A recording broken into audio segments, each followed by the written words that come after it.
lot of people have. I wrote down a couple of things on the agenda. Try to make it quick. This is our first meeting, and I know it's short notice, but maybe more to come. We have on the Zoom on our WebEx meeting, Inspector Nunez from the 47th Precinct. We have Ursula from CB12, Dr. Burke from CB12, plus our other board members from CB12. So welcome. Hope everyone had a happy and safe summer. Been a little crazy, but you know, God willing, we'll forward with all this nonsense that's happening in the world, and things will get a little bit back to normal, if there is another normal. Um, so, like I said, I want to speak about a couple of things I put together. I'm going to go through them briefly, and maybe the inspector could chime in at the end and give us a little um, guidance of each one that he could address to, and then we go from there. And then if anyone has questions after I read what I want to read, you guys could ask questions. Just raise your hand on the chat, and we go from there. So as you guys know, we had a hectic summer, especially up here in CB12 regarding murders and and high crimes. Um, we want to know what us as a community, what can we do, to assist, NYPD and law enforcement on our behalf. I know you guys have your hands full with a lot of calls and a lot of jobs, and I know a lot of people in our community. Some of us are afraid to call or to make a phone call when they see something because they probably think that someone's going to retaliate, or they probably think that their calls are not going to be answered. Um, I know that NYPD does their best to try to answer as many phone calls as they possibly can and show up at locations when 911 calls are um, come through.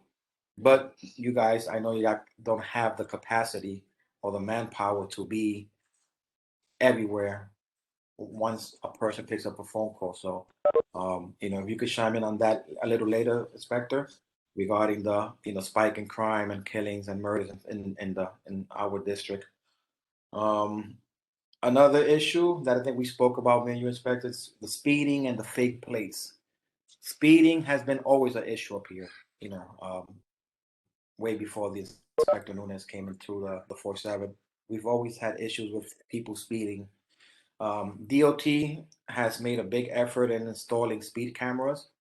Unfortunately, I don't know if that people just go ahead and pay them or they just disobey it, but speeding is a big problem up here. And I don't know, during COVID, for some reason, I don't know if it's because the federal government gave a lot of people money they shouldn't have. A lot of people bought cars, and all these cars, as you can see, has temporary plates. A majority of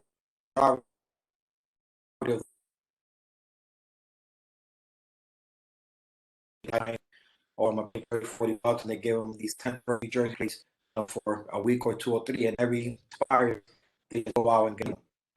So I don't know what PD is doing in regards to speeding in our neighborhoods and the overall city take on scooters. I don't know if anything regarding the scooters. When this first came to us, I mean, we were all for it. I was a big believer in it. Um, it's becoming a little issue, and I don't know if DOT has to nip it now before it gets worse.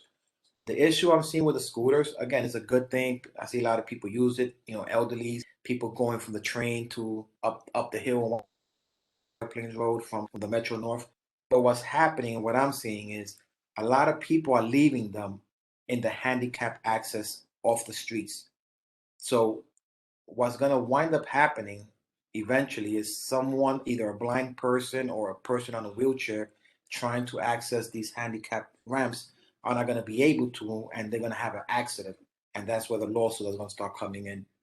So that's a conversation I think that we should have with DOT regarding, what can they do regarding these scooters, or if they could track down when someone puts them in one of these handicap ramps, if they could just have somebody come out and move them, because again, it's going to be a problem, and I just see that coming in in the foreseeable future. Cleanliness. I don't know if everybody here from sanitation. Like I said, I mean, I drive around the neighborhood a lot. I'm always around, driving around, seeing what's going on.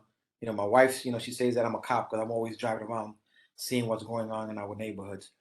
Um, the corner of Nereid and White Plains Road, by where the new supermarket is going to be put at, where the old Walgreens was at.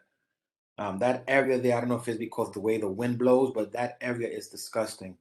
There's a lot of garbage, and I don't know if it's that sanitation just doesn't have the manpower or they just do not care to clean that area up. But what bothers me there is a safety issue. People coming or going from work, they sit on that bus stop to take the bus, and they got to sit around garbage, and it's not good because garbage brings rodents, and people sitting down, the last thing they want to do is be bitten by rodent because of garbage that people are not picking up. So I don't know if sanitation has to come do more work there, or find a building owner or find a supermarket that's going to be coming there. But something's got to be done with that intersection. I'm trying to go as fast as I can, guys. The homelessness issues over there by Speedway on Nereid and Bronx Boulevard. Like I said, I drive around a lot and I see a lot of stuff. Or what I've been noticing in that gas station by the green container, a lot of people hanging out there, a lot of men. I'm gonna assume they're from the homeless shelter around the corner, but they always hanging out by that green container, right next to the entrance of the convenience store. Um, I mean, again, I know people need somewhere to hang out at, but I don't think that's the product place for them to hang out in.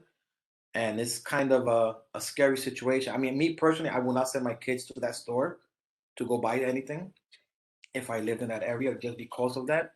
Because these guys are there smoking, drinking, no shirt, just hanging out. And again, I'm not trying to knock them. I don't feel that that's a safe area for them to be hanging out with. A couple of years ago, we know what happened with the director of that shelter. Um, Double parking of vehicles. I brought up, 233rd between Bronxwood and Paulding, because that's more or less where I live at. But in general, Community Board 12, a lot of parking. I mean, I know that's a big problem.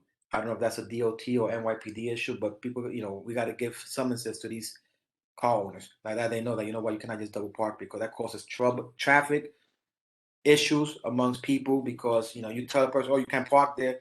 The first thing they do is, oh, they start cursing at you and like what you want to do. So once you start giving tickets for $115, I don't think they'll be double parking. Again, I know the NYPD has more important things to do and worry about than, giving parking tickets. But that helps out in the sense that you get the knuckleheads off the streets, because those are the ones that you try to approach. Oh, there's a parking right there. Why can you just park there?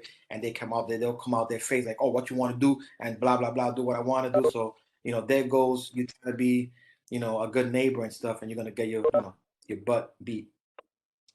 Um, and the last but not least, the parking around the bus terminal by the bowling alley, by the junkyards over there. It first started with one RV, then two RVs. Now you have an RV park. I didn't know we had an RV park in Community Board 12. I thought RV parks only existed in upstate New York. Um, in the beginning it was cool because I was like, wow, people are buying RVs and they're living here. It's fine, no problem. But now I don't know what they're doing out of those RVs. Some of them are really in bad shape. The garbage that they put is disgusting, and the tractor trailer. So when you're coming off, Co-op City Boulevard, and you're passing the bus depot, you're making that turn into the area where there's RVs and trucks are heading towards the bowling alley. It's very dark, and you cannot see what's going on there. So sometimes you have people, doing mechanic out there and so forth and so on. And again, it's just I think that it should be addressed and looked into. I mean, again, I know NYPD doesn't have the towing capacity, but I know some of these vehicles are not registered, they are not insured, and it's all good that people don't have places to live and they want to live in their cars. That's all good, but you got to be, good neighbors. Um, I want to say again to Inspector Nunes, thank you for what you do. I know I texted you a couple of weeks ago regarding two of your officers that, assisted my neighbors with the passing of their father. And it so happens, I don't know if they spoke to you about, when they went back a couple of days later to do a memorial, some knucklehead was speeding and ran into the back of that cop car. You see what I'm saying? So I mean, again, I mean, we could sit here and complain and talk, but here you have officers going above and beyond the call of duty, and they were there to just assist my neighbor that her dad was found inside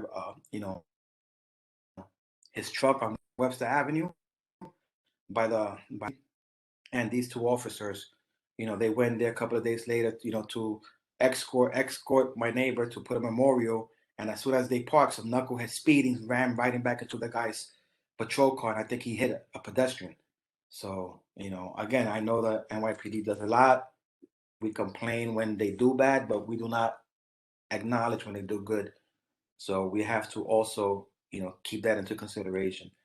Thank you guys for listening. My apologies if I spoke too much. Like I said, this is our first public safety committee meeting, and I hope it's many more to come. And we'll have more participants in the next one. But I think this is a good start of conversation, like that. We all know where we at. And again, Inspector Nunes is here, so that means a lot. So if Inspector Nunes, I know you're busy. If you want to just, you know, tackle some of those items quickly. Sure. I know you're busy and you're free to go. Thank you, sir. Mr. Chairman, do you mind if before the inspector comes on, you mind if I say something right quick to something that you said, Mr. Chairman? Of course. Okay, thank you. So, Inspector, thank you for coming. So let me just address something. So we're doing budget consultations right now as we speak and try to lower my hand. We're doing budget consultations right now, and so one of the things that came up with the NYPD, they took $500 million in cuts. All right, $500 million in cuts. And as the inspector will probably tell you that the overtime that they had was cut due to the budget constraints. And so this is one of the reasons that there are less cops on the street. Now, obviously, Inspector Nunes can speak more to that, but I'm just looking at my notes that I captured when we were doing budget consultations. And again, the inspector can, and so that's one of the reasons why you may be seeing more things happening. I mean, case in point, and I'm sure Ms. Benitez can probably attest to this because she lives near me. But all of a sudden now we have a concert. There's I had company over this weekend and we couldn't sleep because of course my neighbors are deciding to have on the other side deciding to have a concert. And of course, by the time the NYPD finally showed up, it was like 6 or 7 in the morning. That's probably due to the budget cuts, and so that's why so many things are going on with that. There's some other things that you mentioned regarding other agencies, but I will save that for another time because again, all of that was dealing with budget consultations, a la sanitation, a la mental health. But as far as NYPD, the one things that I do want to say is from what I got from budget consultation, there are 264 officers within the confines of the 4-7 that have body-worn cameras. And if my numbers are correct, there are 3,747 total body cameras within the Bronx. I also want to say that I didn't get it for this particular precinct, but in 2019, Alfredo, there were 152,301 calls within the Bronx overall. Whereas within the Bronx in 2020 alone, there was 330,000 calls. So in other words, there was a 118% increase in 311 calls. And I think according to these numbers, if I wrote it down right, it says it was 4,116 radio runs per day with just 311 calls alone. That's not including the 911 calls. That's 311 calls. And so to your point, and Inspector Nunes, you can correct me if I'm wrong. And again, if I wrote these numbers down correctly, which I believe I did, that's what we're dealing with. So, I think that we do good work, but I think one of the things that if I can implore upon not only you, Alfredo, but all of our community chair people is that because right now we're doing, as I said, budget consultations. So this is the time if we want more cops on the street, this is the time to ask for it. You know what I mean? So, George and I are doing that right now. And well, Ursula's on the phone, so she can attest to this. So, if we want more cops, now is the time to, ask for it as far as public safety is concerned and any other any other thing, any other something or another that we may want from our other committees. But since tonight we're talking about public safety, that's just it. So I just want to throw that in there. And thank you, Mr. Chairman, for allowing me to speak. I appreciate it. Before the inspector.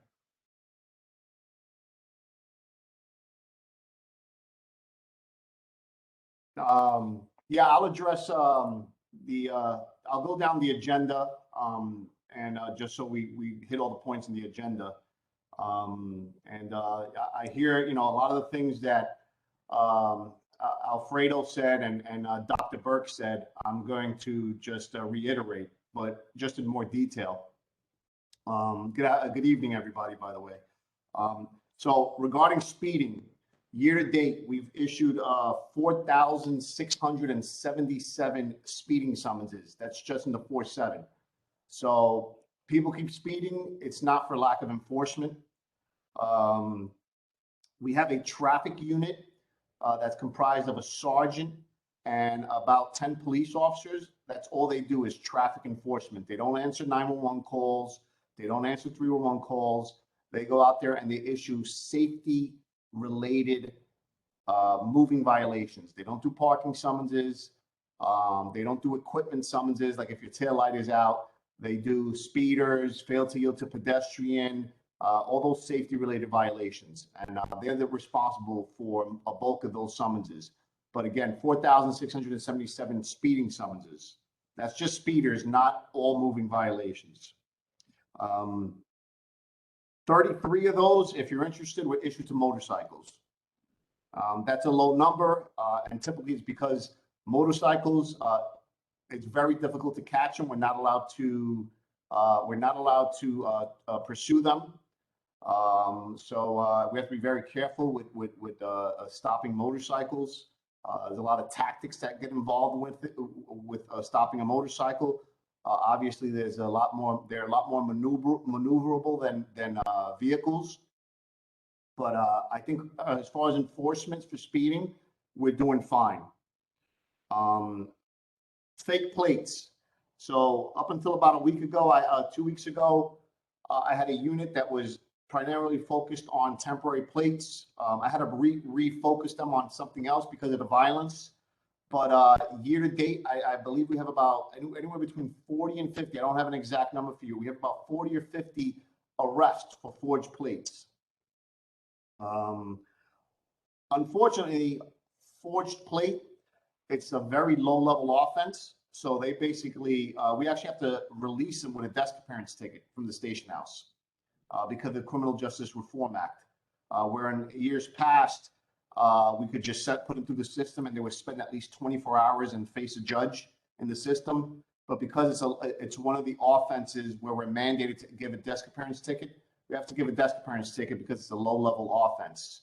Unless obviously the person is wanted on a warrant, or they have a pending court case, or they're unable to care for themselves. But for the most part, they have to be released, and it's a low level offense, which I think is just a fine is the penalty. I'm going to move on to item 2, scooters. I'm assuming you're talking about the legal scooters, the Lime and the I think it's called Vero. So in my last command, we had Revel. They actually met with the precincts where they were going to be active.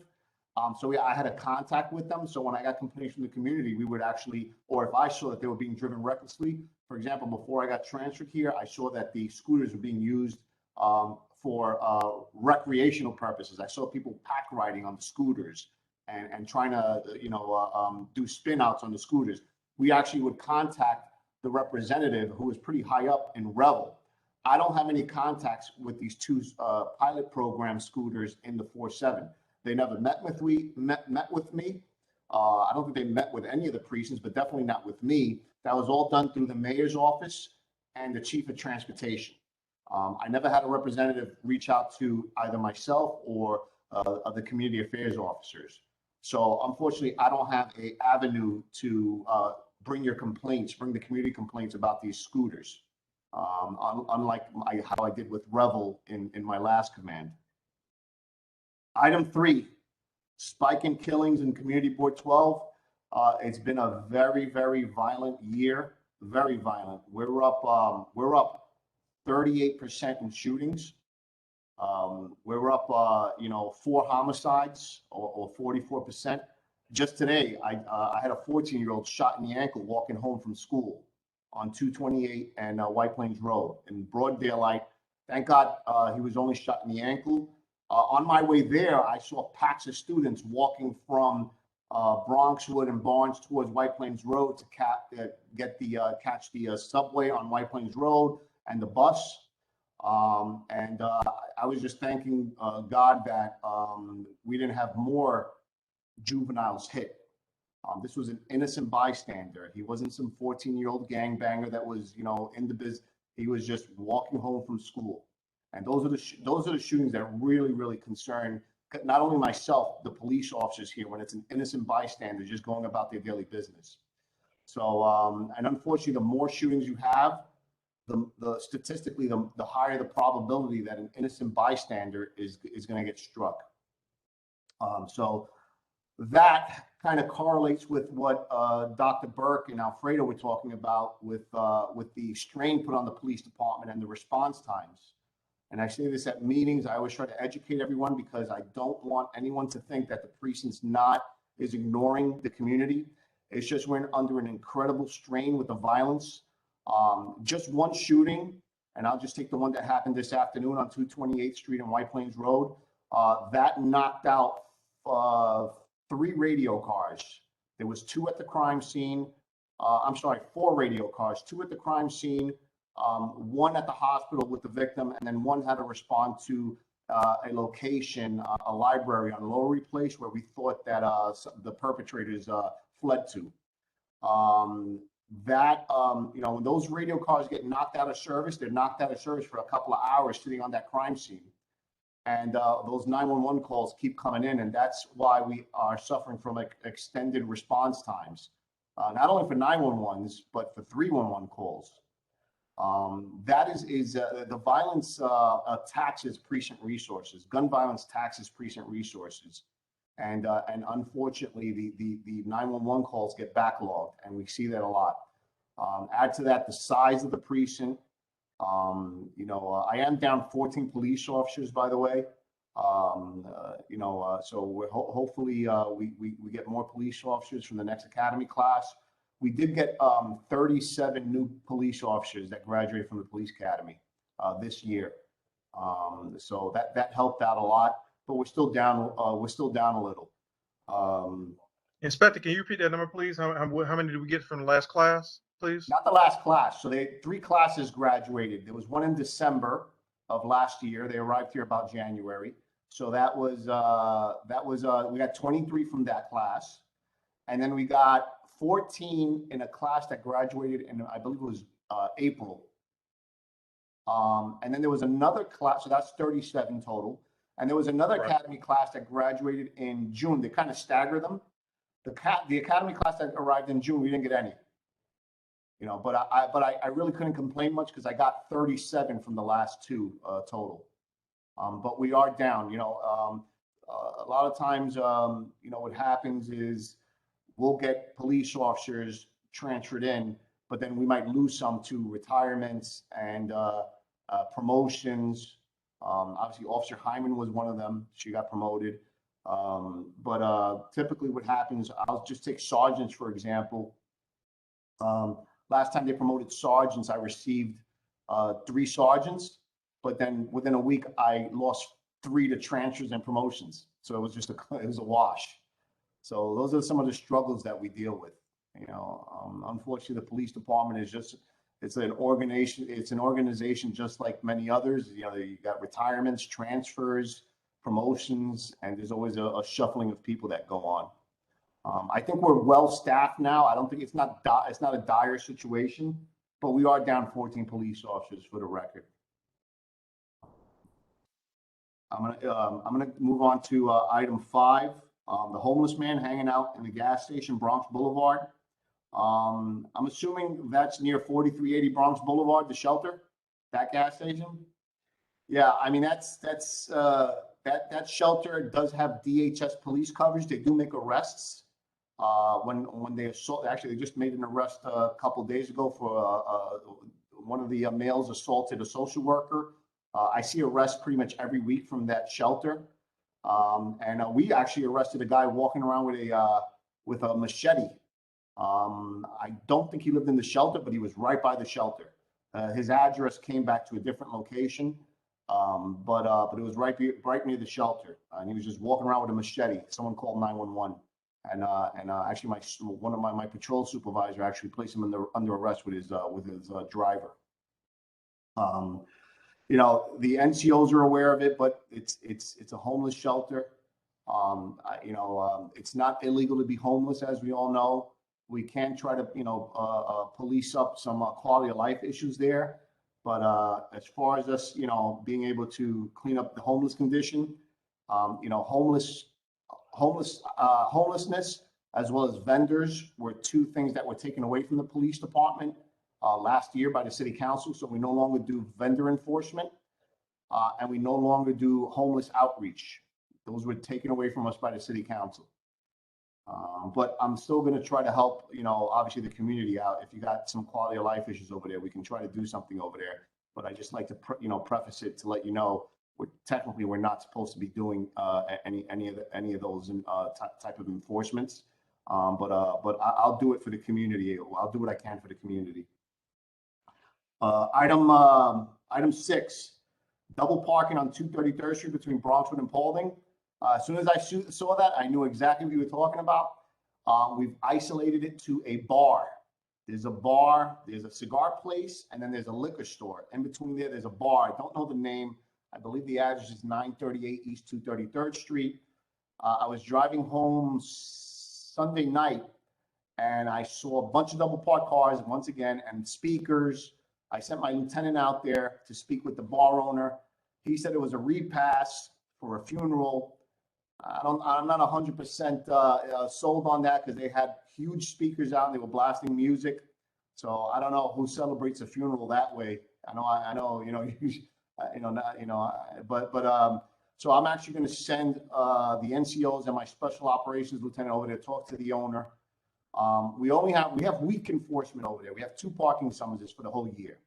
But generally, what we like to do when we know it's a business causing the condition, we like to give them a warning, so that when we do start taking enforcement, they can't go complaining to, their local councilmen, their local politicians, or the community board and say, hey, the precinct's, picking on my business and my customers. So we typically try to do some outreach. So that's what we're doing. We're actually just reached out to my special operations lieutenant. He's going to go visit the owner and tell him about the community complaints that we're having over there. And if he doesn't police his own business, then we'll police it for him, and we'll start issuing summonses to his customers. Item number 7, parking around the bus depot, bowling alley. Alfredo, was that the RV park you're saying, the pop-up RV park you were referring to? Yeah. Yeah. All right.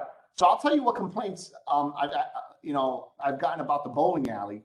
The new chief of Pelham Manor actually called me. He's brand new chief. He called me actually this morning when I was driving into work, and I already know what he was calling about. The only time the Pelham Manor PD calls me is noise coming from the Bronx side of Boston Road. So one of the locations is this bowling alley. So I was already sending my NCOs over there and the NCO sergeant. Typically it's on weekends, but I'll have them take a look at the RV park situation. But generally what we get over there by the bowling alley is cars blasting music. And also by Pinckney Place, I think it's Pinckney Place or Pinckney Ave. And also under the Boston Road Bridge, we get people that'll stop, they'll pull speakers out of their car and they'll start blasting music. And it carries over to the city of, or town of Pelham Manor. So I was already aware of this location, but for a different quality of life issue, noise. But we'll check out the RVs while we're there also.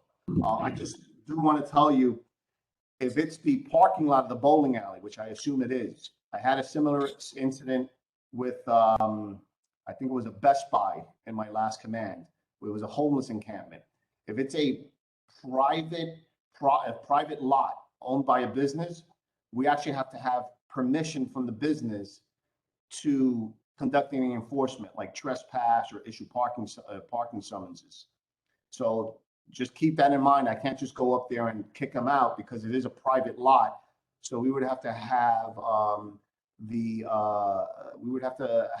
willingness and permission of the lot owner, which I'm assuming is the bowling alley, to conduct enforcement. He's got to be willing to prosecute for us to take enforcement on these RVs. Just keep that in mind, and I'll keep you updated on that. With that, I'll take any questions. I went through the whole agenda. If you have any questions or any other issues, yeah, Alfredo. First of all, thank you, Inspector. Always, You're breaking up a little bit, always, Alfredo. since you came to the command, you've always put yourself available to and we appreciate it. I know I appreciate that very much. Just regarding the RVs, they're not literally in the dry parking of the bowling alley. They actually on the street along the 95.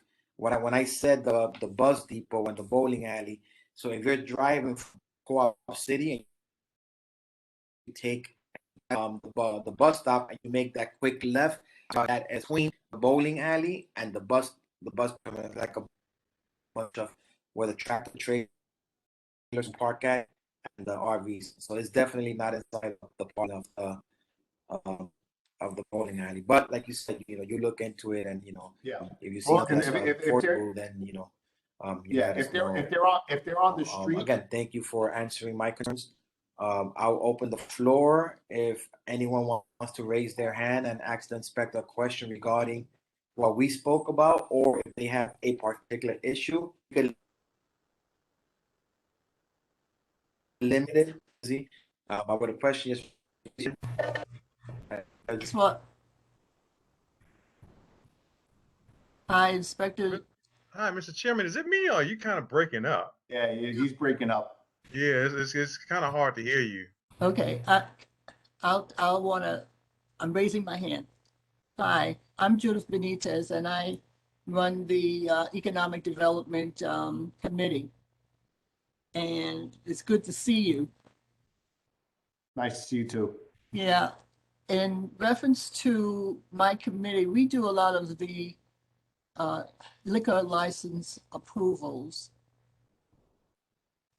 And usually we need to get information from your group as to what's going on with some of these new and renewal licenses. Mm-hmm. And I drive it very hard and home to any of those establishments coming in that we see those type of infractions that you may have on them, that it's serious, and they need to take care of their business, just like the one we were talking about on 233rd Street. Okay, and that man came into my meeting and protest that he wasn't doing any of that. Am I right, Alfredo? He wasn't doing any of that kind of stuff. No, so sorry. I lost connection. Okay. But that good to go. No, if anybody has any questions for the inspector, raise your hands like that, you can address it. Okay. What I need from your group, from your people, is information at least every month, because my meeting's the third Thursday of the month. Mm-hmm. And if I can get, when we send you or Ursula sends you information about renewals or new bars, can you send that to me as soon as you possibly can, so that I can have this to have when I have them? Sure. Maybe can Ursula forward it to you, or can she include you in the email, and then I'll hit reply all? Because usually Ursula reaches out to me, and for example, she reached out to me about 4 locations in June. One of them was LaRue's. We do a pretty comprehensive check when Ursula reaches out to me. I do a very comprehensive check. I send it up to Crime Analysis. They run each location for 911 calls, 311 calls, crime complaints, you name it. It gets run every which way and sideways. And then they send me back the information. And then I'll either, the police department, we don't recommend, we either object or don't object. So I objected to LaRue's back in June, and somehow it slipped through the cracks and they got renewed anyway. And then we had the quadruple shooting Labor Day weekend. Wow. But if, sure, I have no problem sharing the information with you, Judith. If you can, Okay. you can either send me your, have Ursula CC you on her next email to me, or, you know, you could get, I'll give you my email address if you go into a meeting and, you're expecting questions, then you can always email me and I'll get the information for you. Okay, can you put it in the chat for, no, you know what? I'm gonna give you my email in the chat. Can you pick Sure. up your chat? Yeah, I'll shoot you an email. Okay. I'm gonna, and you'll get my information. Now, the other thing is in reference to these bars and restaurants that they have these liquor licenses, the same problem that you're talking about, what people double parking and triple parking outside of their establishments. Is there any way of monitoring them or giving them a spot check? to Yeah, see- so what we do is, and some of you may be familiar, we do a March program. It's a multi-agency response to community hotspots. So any bars or licensed establishments, and we also have a separate program for auto body shops and mechanic shops. If they're being a nuisance to the community, or you know they're the subject of complaints from the community, or they've had violence, we actually will put them on a list, and we'll do a March program, which is basically it's a multi-agency response. Literally, what the name is, multi-agency response. And we'll come out with, you know, Department of Buildings, Fire Department, DEP, sanitation. They'll come out because they actually can issue fines for violations that we don't have the training or the summonses to issue for. So, for example, health department can issue a summons if they're not keeping the food a certain temperature, or if they have if the liquor isn't if they have vermin infestation, you know, or if their liquor has signs of insects in them, they can issue fines. And there's a point system where they can actually close them. If they issue enough fines that night, they can actually close them if they hit enough points on that visit. So that's what's great about the March program, because they're able to issue heftier fines and issue summonses for violations that we're not allowed to issue summonses for because it's outside our scope. And we actually have one coming up end of October. The only thing is that now, wasn't like before, now you didn't have to serve them notice. Now they changed the law. You actually have to give them 30 days notice so they know you're coming. So again, this is, you know, the legislation, you know, ends up hurting the community because the police department isn't able to do their job as effectively. So there was a law passed that now we're required to serve them notice that they're going to be the subject of a March program, of a March operation. You know, Is there any way of us, as a board, is there any way of us getting that, or our different committees? Well, like for instance, Alfredo and I sort of like work together in the issues that you've been talking about. And the other thing is, while I'm doing stuff for the liquor license, I'm also doing stuff with buildings and through Alfredo to make sure that these buildings are up to code. I don't understand how people can rent an establishment and don't know what's going on with their building until they see a violation from the Department of Building. So we're trying to tighten those kind of areas up. And if we could get help from that team that you're talking about, that'd be great. And we could get that type of information, you know. Yeah. So And that program specifically is for two types of businesses. It's for licensed establishments, liquor licensed establishments, or mechanic/auto body. I don't think they're just going to go to a random building and do that. You'd have to rely on the Department of Buildings. I'm talking about the buildings that these guys who have liquor licenses are housed in. Oh, okay. You know what I'm saying? They don't even know the condition of their establishment. Yeah. You know, so Yeah, I've actually done March operations where the renovations were done. There was one particular location, again, in my last command, I had no shortage of licensed establishments. I think we had something like 360 or 370 licensed establishments. So I have a lot of experience with this stuff. And we actually closed the location down because when they renovated for this, it was a lounge. It was like a bar lounge. They actually sheetrocked over the sprinklers. So we shut them down that night, and they weren't able to reopen for months. I don't think they ever reopened. But yeah, sure, that's why Department of Buildings comes, fire department, and that's part of what they do. Specifically, Department of Buildings and Fire Department, there's representatives, and we literally caravan to each location. And that's what the fire department, they'll actually go down to the cellar. The fire department will look at the fire safety systems, the fire alarms, and if it's egregious enough, if it's an imminent risk to the safety of the public and the patrons, they'll close them down that night. That's great to know. I'm glad I'm talking to you now because I've been trying to get to you for months. to I'm a busy man.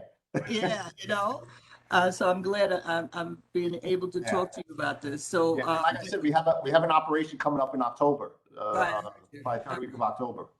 okay, I heard that. Now, there's one other hot spot that it's on 213th Street. I know Dr. Burke knows about it. It's off of Holland Avenue, where that those rock formations is.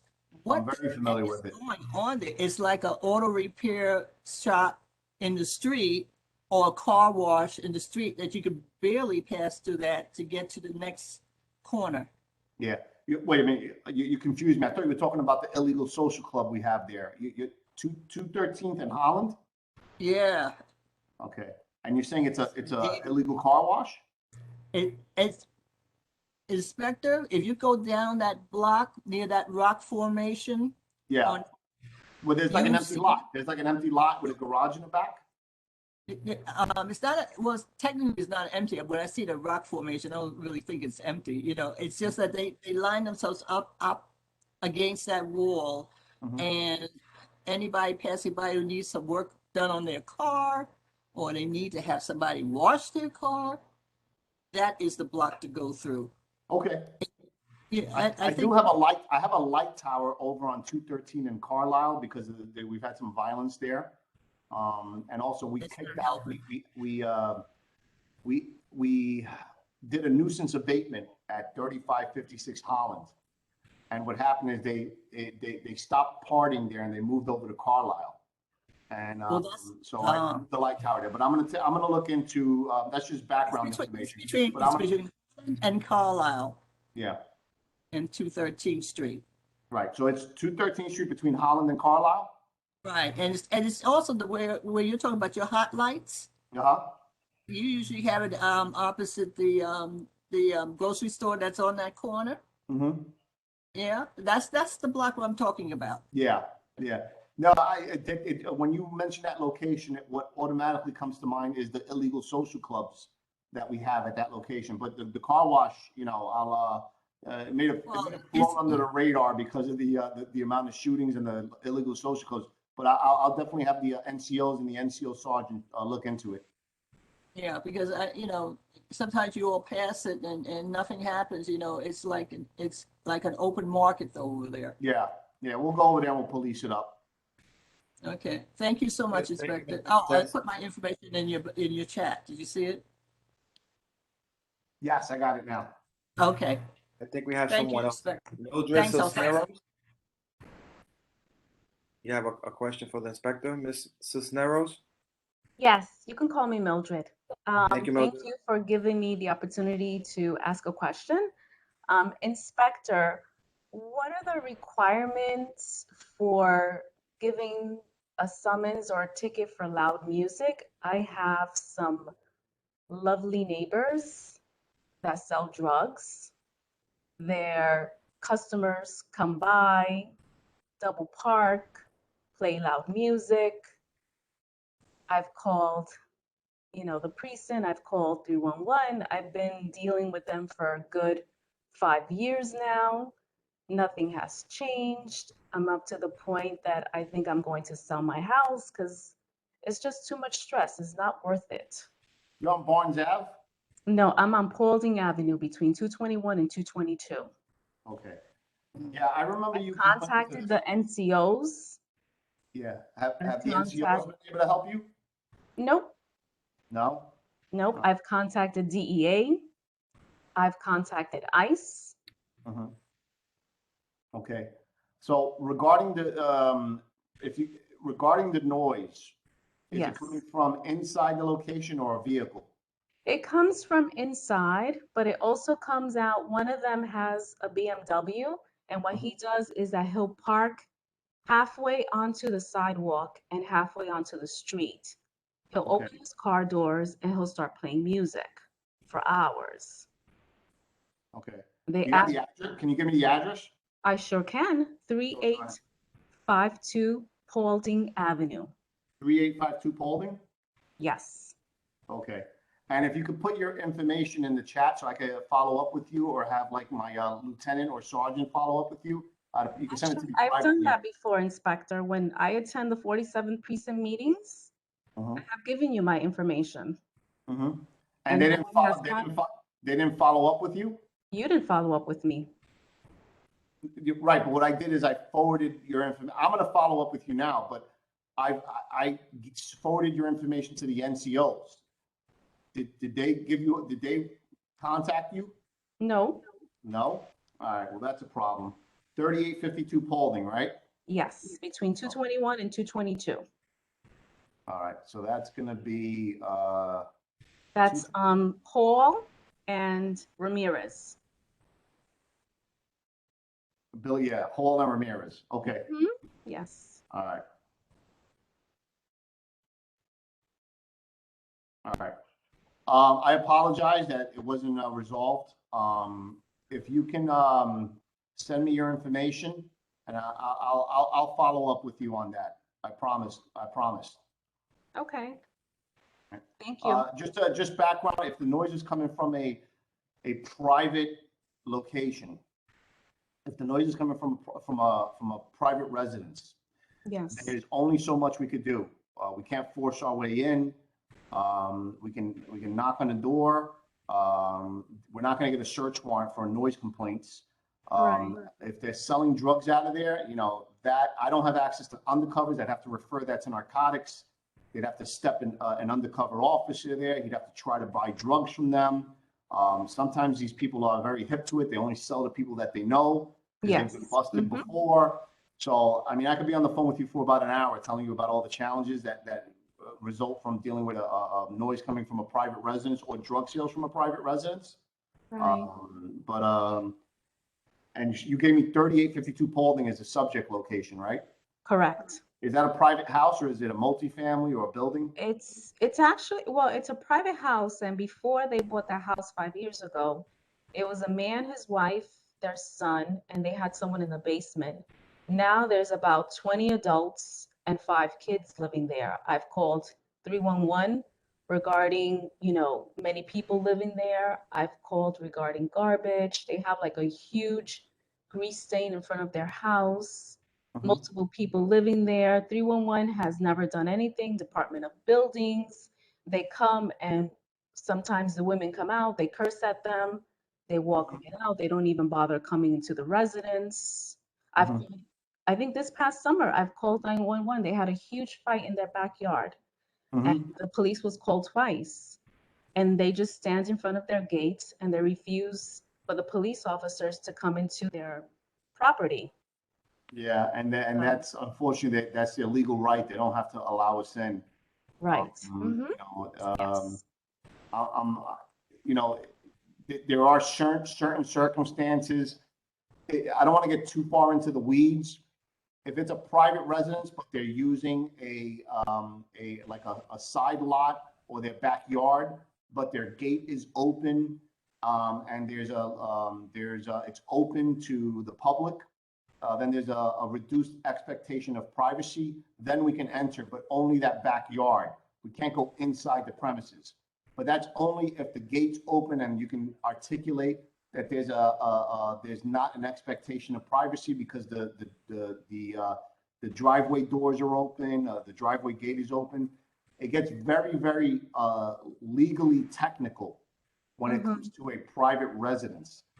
That might be the reason why you haven't seen much resolution I'm not saying that's what it is, but I'm definitely gonna look into it and follow up. If you could send me your contact information privately on the chat, I'll follow up with you. Okay, thank you for your time. I appreciate it. You're welcome. Thank you, Alfredo. Thank you. Alfredo, Hold on a second. Thank you. I'm Ms. Mildred. I'm looking at the DOB's at the DOB website. Complaints were put. The DOB quality of life unit was there. They did give violations and summonses. They have court hearings coming up. They So the DOB did manage to go in. They acknowledged some conditions that were illegal, and they were summoned, and there's open ECB violations against the property. So the complaints were done. DOB did go. What happens is the way DOB works, you put a complaint depending on the category of the complaint. They go by categories A, B, C, and D. A being they have to respond within 6 to 12 hours. B, C, D complaints, they respond within a couple of days depending on the urgency. So this particular complaint was a B complaint, and they went out there the next day when the complaint was put, and they did manage to get in. How, I don't know, but someone managed to let them in. Okay. They acknowledged that occupancy was being performed, occupancy what is permitted by the certificate of occupancy, Okay. and I guess they removed a garage and turned it into an apartment. So the DOB has been out there. They have done. They did issue summonses, and now it's in the hands of the courts. So what's going to wind up happening? They're going to get violations, hefty violations, because the way I'm looking at some are 7, 8, 9,000 each one. So the calls did not go unanswered. They did go. But what I was trying to say regarding complaints, the DOB, they go, they knock on the door. If no one lets them in or gives them access, what they do is they hang what is called the LS4, and they put a phone number. So it's up to the owner of the property to call that number and give access to the DOB. If multiple complaints continue to come in for that same condition, and the DOB deems it that they need to get in there like ASAP, they will get a warrant to get in there. But most likely, like the inspector said, first, yes, the NYPD doesn't have control over this. This is a DOB and a code compliance issue. The DOB, again, they'll go out, they'll knock. If the people are nice enough and let them in, they'll go in, they'll give you a nice summons. Thank you for letting us in. Most of the times, they'll knock on the door, they'll look through the window, they'll see the DOB black little Prius parked outside, and they do not let them in. After 2 or 3 tries, the DOB will just close the complaint. That's the unfortunate part. I think they're trying to change that because of what happened with the hurricane, and some of those illegal apartments in Queens had multiple complaints, and the DOB closed out the complaints. So I guess they're trying to change the way they do business in regards to getting into places that are deemed unsafe and illegal. But regarding your concern, it was addressed, and the DOB did go out there a couple of days ago, and they did issue their necessary violations and summonses. I could find that on the DOB website. Everything is in the DOB website. Everything is in the DOB website, nyc.gov/buildings. Anything and everything you need to know or see about a property will be on that public portal. You just gotta learn how to navigate it, and it's a beautiful thing. All right, thank you so much. Thank you. That's actually good news, because me and my neighbors, we've been complaining for years about them. That's fine. Again, I just don't think that the DOB is not doing their job. I mean, I know before the DOB only had 3 inspectors for the whole Bronx. Literally, those 3 inspectors, and 2 of them are still working for here. So now they have over 10, 15 for the Bronx alone. But before, there was only 3 inspectors for the whole entire Bronx. So they did hire more inspectors, and they are coming out. You might not see what you want to see, because it's not like they're gonna post like a big red flag in front of the building. If it's an illegal condition and they gotta place a vacate order, they will paste a vacate order that cannot be removed. If somebody removes a vacate order from a property that was deemed unsafe by the Department of Buildings, they could literally get arrested for removing the vacate order. Okay, thank you for the information, Alfredo. I appreciate it. Anytime. And we have 2 more Hands up, Mr. Inspector. Alfredo, Um, yeah, sorry. Ms. Benitez. Keisha has something in the chat. Can you see that? But she's Give me one been second, here for sorry. quite some time. Yeah, I'm looking. 237 White Copy? Plains Road. What about this, Keisha? She's talking about, in response to 311 reports, if NYPD, Hi, thank you. So the Okay. 227th and White Plains, the 237th and White Plains Road, Alfredo, was just piggybacking on what you were saying about the trash on White Yes. Plains Road and Nereid. Yes. But what I really wanted to address with the inspector is that oftentimes you will put in a 311 complaint, and you may put it in under the police, but it's not under the police's jurisdiction, and they've been gracious enough to respond that it's not under their jurisdiction. But what would be helpful is if they knew what other agency we should be contacting, if they could put that in the response to the report. That would be helpful to many people who are placing complaints. They may not always know, but in cases when they do, that would be really helpful. Thank you, Keisha. So, really, that sounds like I'm assuming that 311 misrouted that complaint to the police department. Is that what you're talking about?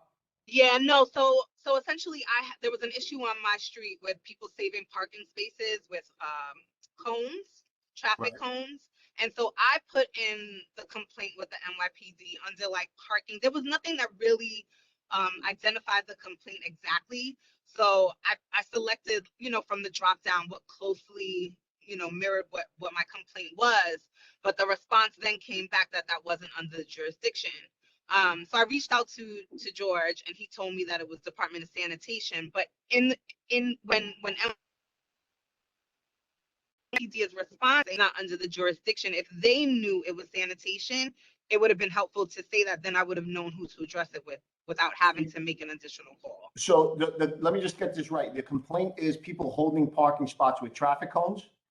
That's right. No, that is a police department issue. You're not allowed to. Oh, it is? Yeah, it is. It is. I don't know why they told you Okay. sanitation. Yeah, they said sanitation.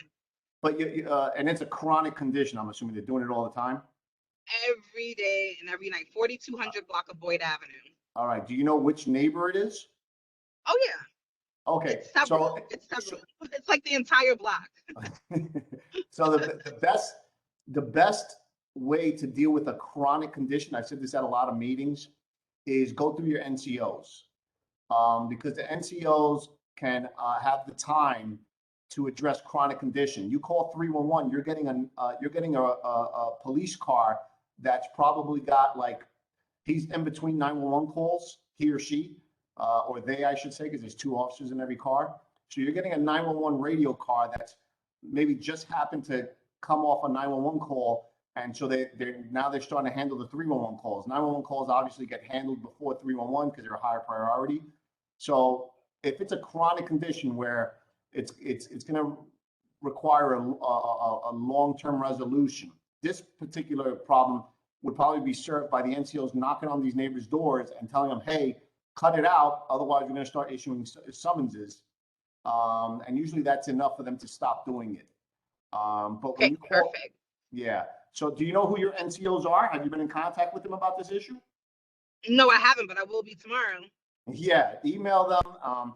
NCOs, in addition to having more time than the worker bees in those 911 cars, they also get a lot more training. They get mediation training. So if you have a long-term dispute with your neighbor, kind of like a Hatfields versus the McCoys situation, which we get a lot here, usually regarding parking and shared driveways, they'll actually go there. They actually have mediation training. If both neighbors agree, they'll sit down and they'll mediate.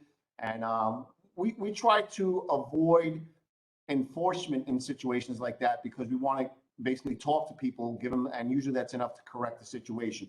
In most cases, you have some hard cases where it's not going to work, but we like to try mediation first. So please contact your NCOs about that. Yeah, what we'll do. But separate from that, I think it would be a good idea if they know, like in this case, it would have been the NYPD, but in cases where it's not, if they know what agency could better help, that information would be helpful. But thank you so much for your time tonight. You're welcome. Thank you, Keisha, for your question. We have one more person. My brother Benga, give me 1 second. I just want to acknowledge Mariel from the Mariel from the New York City Controller's Office. I don't know if you want to say a couple of words. Hi everybody, it's Mariel, and I'm here just listening to your concerns. Nothing to share besides the fact that I'm here. But thank you, Alfredo. Okay. Mr. Subir Benga. Yes, hello everyone. Hello, my brother, Alfredo, Dr. Buck, everyone. The issue of speeding the bikes, it's just been beyond a chronic problem. A few years ago, when Commissioner Bratton was still commissioner, he did an operation sometime in the summer where they rounded up all the guys, took their bike. It was a combination of helicopter, special operations, and everything and all. So I just want to ask the inspector if something like that, if they're planning to do something like that again, citywide or borough by borough, because it's just out of control. Thank you. I'm sorry, can you repeat that? I was responding to someone on the chat. Oh, What okay, was the sure. So, condition? yes, it's issue is the motorcycle bikes, the dirt bikes, just the lot of noise, speeding, running red lights, everything and all. So few years ago, when Commissioner Bratton was commissioner, he did a special operations where they rounded up all these guys on a weekend. I don't know if borough by borough, I don't know if the NYPD is trying to do something like that again. Yeah. Yes. Thank you. So we have been doing motorcycle, dirt bike enforcement, and seizing motorcycles. I don't know if you were on the call earlier. We've issued 33 speeding summonses to motorcycles. We haven't seized that many motorcycles here in the 4-7, but citywide, if you go on like the chief of department's Twitter page, you'll see videos of us crushing motorcycles and dirt bikes and ATVs. There are operations that are done on in citywide by specialized units such as our highway unit. Here in the 4-7, we have seized a number of motorcycles. I don't have the exact number, but I can tell you there was one in August where we stopped a gentleman right here on 233rd Street, the laundromat on 233rd Street, and because he drove his motorcycle onto the sidewalk, he stopped, goes into the laundromat. He comes out, and we end up finding a loaded firearm on him. So that was one of the more significant ones. But it is done on a citywide basis, and the 4-7 precinct is one of the precincts that suffers from that condition. So yeah, it is done on a citywide basis. I spoke about some of the challenges we have with these dirt bikes, ATVs. We're not allowed to pursue them. It becomes a danger to the community if we pursue them. So generally, we try to wait till they're stopped or gassing up, and then we'll try to seize them. But those are some of the challenges we face. But we are on top of it. It is a seasonal issue. I'll say that for the most part, it's a seasonal issue. We're on the tail end, we're in fall now, and usually those complaints start tapering off when the weather starts getting colder. They stop taking the bikes out, but we have seized a number of dirt bikes and ATVs citywide. Again, go on the chief of department's Twitter page, and you'll see you'll see them. We post videos of them of us crushing them at our pounds. Thank you, Inspector. Thank you. Thank you. Thank you right now. My brother Alfredo. If I could just say, if you know of a location where they're being stored, reach out to us, and we can try to see if we could get Okay. if we're able to get in there legally. Obviously there's some legal constraint. If it's on private property, we might need a search warrant. But if you know a place where they're storing them, you can reach out to us, and we'll try to do something about that. All right, sure. I'll do that. Thank you. Thank you. Thank you, Inspector. I think we have Dr. Burke, Inspector, and he should be the last one. Dr. Burke? Yeah, I just want to, hit cleanup. And so thank you, Mr. Chairman, for a fantastic meeting. And thank you, Inspector, for coming. and for everybody here in particular, you know, Benga, I know we had talked about, you know, some things, and I'm still working on it on your behalf, but I know you would ask to serve on the Public Safety Committee. So although you still All right. aren't on the board yet, either way, you can still serve. And like I said, you know, we will, you know, you and I talked about some things, so we still gonna try to work on that. But, you know, All right, sure. that, you know, like I said, because I haven't appointed board members as of yet to this committee. But I mean, right now we've got more citizen members, which is what I like personally, because, you know, that means that people are more involved. To that end, you know, one of the things I'm about, Inspector, is solutions, you know, and so, you know, Alfredo, our chairman, mentioned something at the beginning. And so what I'm going to propose is this. You know, I don't like the fact, you know, first of all, so this is just now, this is not me speaking as chair of the community board. This is me speaking as Mike Burt, a citizen, right? So at the last 47 precinct council meeting, you had made a statement regarding reform. I just happen to agree with that position, right? That's just me as an individual saying that. So I'm not going to go any further with that. However, now I am speaking as chair of the board, and the fact that we lost 1 billion in cuts, a half a billion, excuse me, overall, is problematic to me. What I would like to do is, I mean, obviously, as I said, we're doing budget consultations right now. What I would like to do in conjunction with our public safety chairman is get a list of how many officers you would ideally want to have in the 4-7. Also, how much would you want in your budget for the 4-7? Because what will then happen is George and I, along with Ursula, can take that to, you know, the BP's office and so forth, and put it in, as you know. So when we write up our district needs statements, all of that can be included in those numbers. Now, I know that George has his district service cabinet meeting coming up pretty soon, and I know that you guys interact with him, but, you know, I'm just here saying it. Let me just say one other thing too. You know, you weren't at our last at our last general board meeting, but I'm gonna tell you right now, that everybody here that was, the number one complaint that we got, as you know, we're doing the survey, Inspector. You know that, right? We're doing the survey. The number one ask on that survey is more police, right? More police, more police, more police. I can share my screen and show it to you, but I'm not going to take up Mr. Chairman's time. He can go over those numbers with you because, like I said, he was there. The bottom line is we want to help you get more police. So whatever we need to do, let's put it together. Let's put some numbers together so that George and I can sign off on it and send it to the BP's office, send it down to City Council when we do our district needs statements so that we can get what we need. Okay. I can definitely get you personnel figures, but dollar amounts I can't get you because our budget is controlled by a central office. So honestly, I couldn't even tell you how much it costs to run the precinct because it's all handled, you know, in smaller police departments, the precinct commanders deal with the training budget, the equipment budget, but because we're such a large organization that's centralized, but I can give you, I can't give you dollar amounts, like a certain budget increase I want. What I can give you is how much more personnel I want. That I can definitely give you. Well, that would help us. So what I would also suggest, and again, this is just a suggestion, whether or not our chairman wants to do this, is our chairman ask for a letter of support for the NYPD in those numbers that you're talking about, and so that we can bring that up at the next general board meeting. So therefore, it would be on record, and that would be working with our not-for-profit committee chairwoman, Ms. Beatrice Cornell, who put those numbers together that I told you about, where the number one complaint, or not complaint, but a number one ask for this community is more police. So I think the two of them working together with her survey, and if Mr. Figueroa can put that together for us, then we'd be well on our way to making a strong statement from Community Board 12 to not only our electeds, but to the mayor down at City Hall as well. Okay. Okay, we'll do. I'll get you those. Thank you.